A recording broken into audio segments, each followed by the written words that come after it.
The autumn wind carried the scent of burnt leaves and distant dreams through the cracked windows of the East Side Community Center in Detroit. 14-year-old Jalen Washington pressed his face against the glass, watching volunteers carry boxes of donated clothes into the building. His mother, Keisha, adjusted her worn jacket and checked her watch for the third time. "Come on, baby," she said softly. "They're waiting for us." Jalen reluctantly followed his mother inside, his notebook clutched tightly against his chest. The community center buzzed with activity, families sorting through donations, children playing in makeshift areas, volunteers coordinating relief efforts. It was organized chaos, the kind that happened when good intentions met real need. He found a quiet corner and opened his notebook, losing himself in the words he'd written the night before. A monologue about a boy who talked to his absent father through his reflection in puddles.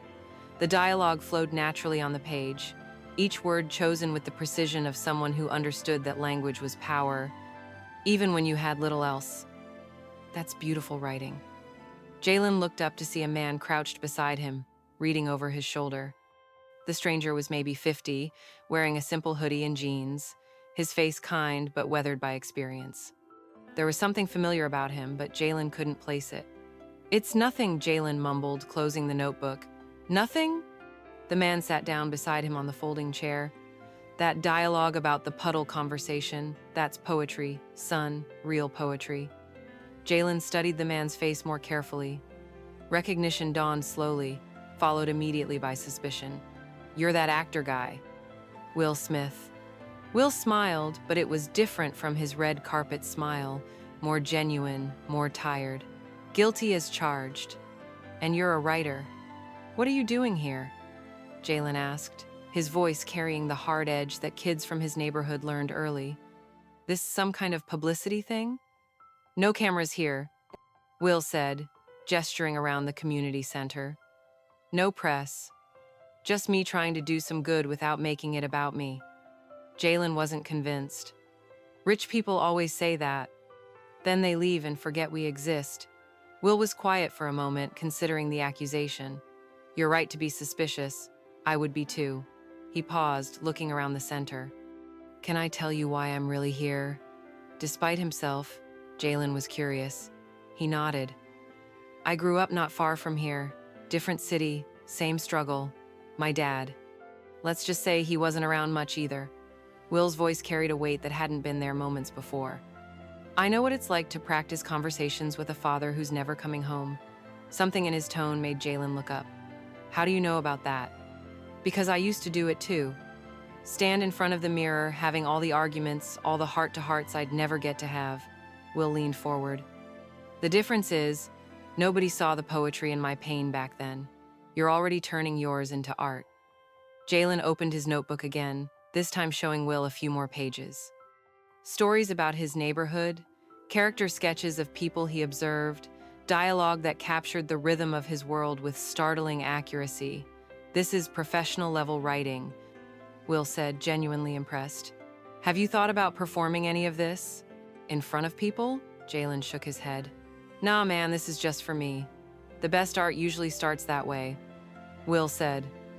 "But at some point, if you want to change anything, your situation, other people's understanding, the world, you have to be willing to share your truth." Over the following weeks, Will kept his word. No cameras, no publicity.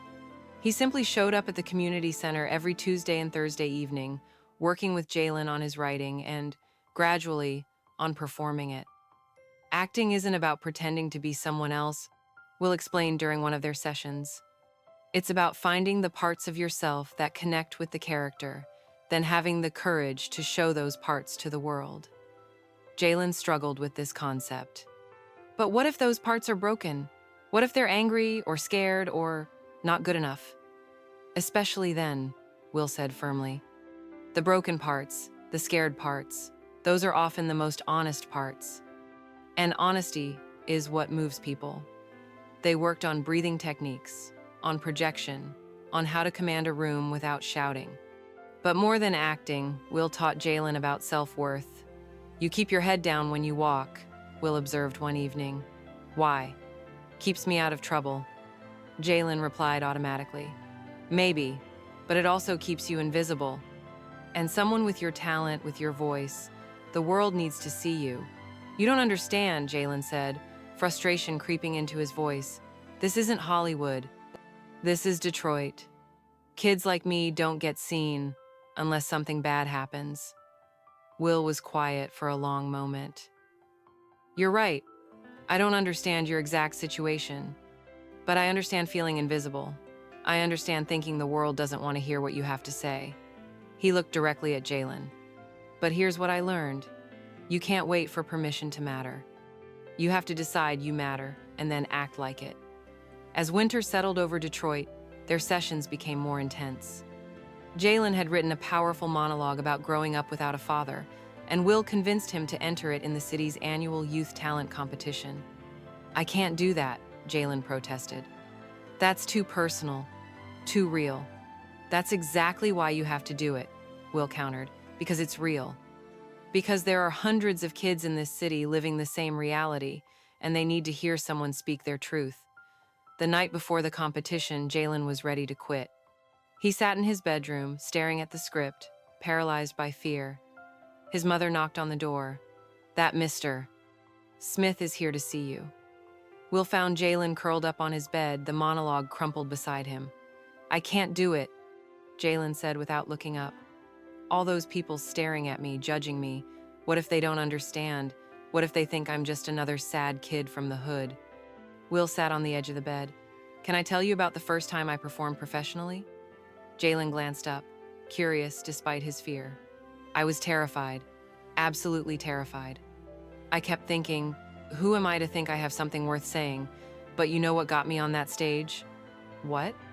I realized I wasn't performing for the people who might not understand. I was performing for the one person in that audience who needed to hear exactly what I had to say. The person whose story was so similar to mine that hearing it might help them feel less alone. Will picked up the crumpled monologue and smoothed it out. This isn't just your story, Jalen. It's the story of every kid who's ever wondered if their father thinks about them. Every kid who's ever felt invisible. Every kid who's ever had to be stronger than they should have to be. But what if I mess up?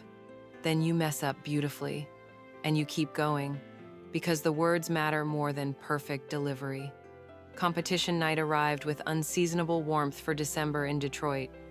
The theater was packed with families, friends, and community members. Jalen stood backstage, watching other performers, his hands shaking. Will appeared beside him. How are you feeling? Like I'm going to throw up, Jalen admitted. Good. That means it matters to you. Will placed a steady hand on Jalen's shoulder.